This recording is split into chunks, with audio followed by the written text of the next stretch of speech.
Absolutely. That dynamic was really the whole basis of the movie. And that's what we talked about a lot in pre-production. And, it's a standard way in those buddy comedies to have two people who are different. So it was about kind of figuring out how to draw the contrast between them and then have a lot of fun. Matt, your character is desperate and search for a specific amount of money and is willing to do whatever it takes to get it. So he makes this reckless decision to commit a crime for the first time in his life. Because how challenging it was to play a character who has lived his entire life following rules as a former Marine and now is forced to commit a crime. Yeah, exactly. That really kind of speaks to the state that he's in at the beginning of the movie. He's just kind of given up. He doesn't see any other way. And so that was something that we talked about and having a lot of fun with. He's still a rule follower, so he approaches it pretty diligently. He's taking notes, on what to do, and he only wants to do this once and never again, and so he just wants to get it right. And Casey, Boston is surely another of the main star of the story. Is it true that the first idea that you had was to set the story in the 90s when the crime was at all-time high in Boston? Mm.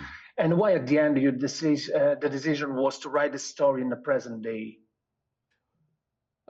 This story was always set in the present day, but I think it actually was written in a way that made Boston feel more like it was, in the 90s. But it was set now. And when Doug came on, one of the first things he said, actually, when he read the script, was that he talked about that. He said, like, what does organized crime really look like now? Like, let's not do it in a way that it's been depicted, for the last few decades, but because it's all but gone, really. The organized crime is mostly like, there are a few different gangs, but it's sort of petty theft, and it's not organized crime in the way that we think of it, the way you see it in The Sopranos, or the way it's more like maybe what you'd see in Gomorrah. It's more like that, sort of disorganized, organized crime. Okay, I've got the last question for both of you. The idea I got from watching the movies that in addition to the great feeling between you two,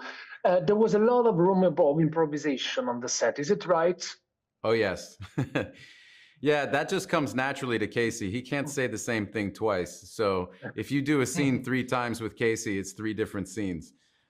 Which is really fun. And Doug Liman, our director, is very open to working that way. He really wants any kind of inspiration or ideas that happen in the moment for the actors to feel free to express all that stuff. So we really were lucky. The cast we had was incredible, and every single one of those actors brought something that wasn't on the page and that elevated the material. So we got very lucky with our cast.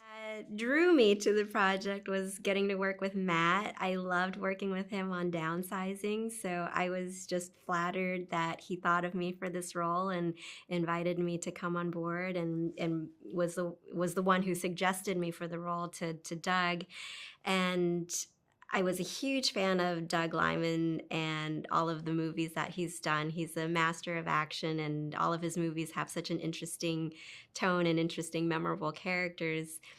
And then also the script was really funny, and that was great to try to figure out how to do, because comedy is really hard when you have very high stakes situations and you try to layer in comedy into that and to make it feel not distracting to what's going on and to feel believable. Like, that's a very tricky thing to do, and it was fun to try to figure out those scenes and the dynamic between the two characters, between Rivera and Cobby and between Rivera and Rory. They are an odd trio, like you would never think that these people would ever interact with each other or be friends in life, and to see them have to work together towards a common goal, which is to come out of this alive